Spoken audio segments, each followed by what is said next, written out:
But how? Neither of you are human, Karti asked, his voice barely audible. The prophecy, Charles whispered, his eyes gleaming with a strange light. The one that speaks of the Fae goddess and her destined role in the cosmic balance.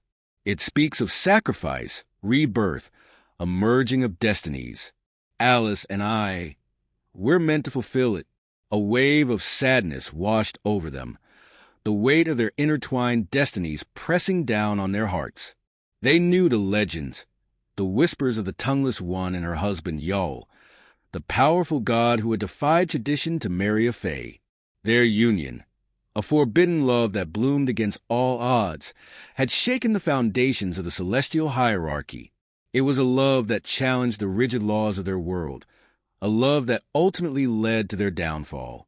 Now, it seemed, history was repeating itself, with Alice and Charles, the children of this forbidden union, caught in a similar web of destiny and despair. Charles, his strength fading, reached out and took Karti's hand, his eyes filled with a deep, abiding love. "Karti," he whispered, his voice hoarse with emotion, "I..."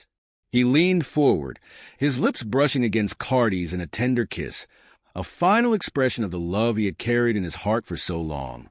It was a kiss of farewell, a kiss of gratitude, a kiss of love that echoed through eternity. And then he was gone. Karti, his heart shattered, gently closed Charles's eyes, his tears falling silently.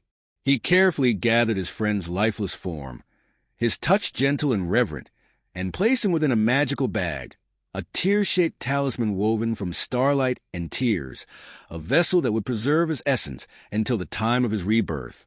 As they prepared to leave the club, Desi, her face pale, her breath coming in ragged gasps, clutched at Karti's arm.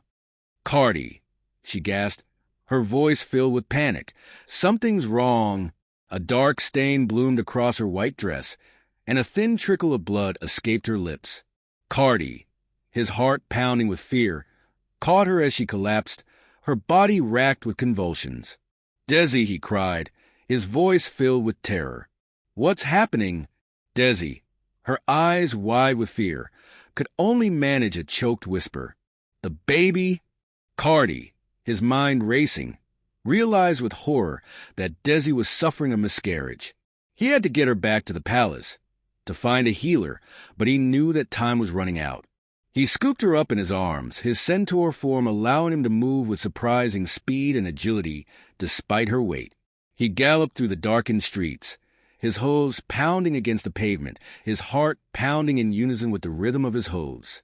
He knew he couldn't risk taking Desi back to the Golden Palace, not with Celeste lurking in the shadows. He had to find someone he could trust, someone with the power to heal Desi and protect her from further harm. His thoughts turned to the tongueless one, the powerful Fae Queen, his friend's mother, and the strongest healer in the realm. He changed course, heading towards a hidden realm of the Fae, his heart filled with a desperate hope. He burst through the shimmering veil that separated the Fae realm from the rest of the cosmos, his hooves pounding across the moss-covered ground, his voice echoing through the ancient forest. "Mother," he cried, his voice filled with desperation. "Please help me." He raced towards the heart of the forest, where the tongueless one resided, her presence a beacon of strength and wisdom. He found her standing amidst a grove of ancient trees, her form radiating a powerful aura of magic and healing. "Mother," he pleaded, his voice cracking with emotion, "please, you have to save her."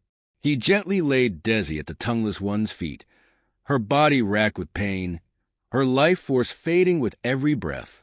The tongueless one, her eyes filled with a deep sadness, knelt beside Desi, her hands glowing with a healing light.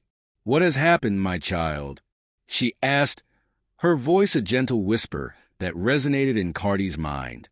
Karti, his voice choked with tears, recounted the events of the past few days, his suspicions about Celeste, the attack on Desi, the loss of their unborn child. The tongueless one listened intently, her expression growing increasingly grim.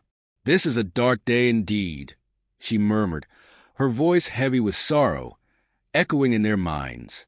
"The forces of darkness are at work. seeking to disrupt the balance of the cosmos.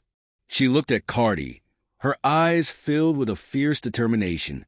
But we will not let them win. We will fight for justice, for balance, for the very soul of the realm. As she spoke, a surge of power emanated from her, filling the forest with a vibrant energy. Karti, his heart filled with a renewed hope, watched as the tongueless one began to work her magic, her healing touch a beacon of light in the encroaching darkness. But even as she fought to save Desi's life, a sense of foreboding hung heavy in the air. The Fate Ball, a game of terrifying grace and deadly consequences, loomed on the horizon, a harbinger of chaos and destruction. And Karti, caught in the crossfire of a celestial power struggle, knew that the battle had just begun.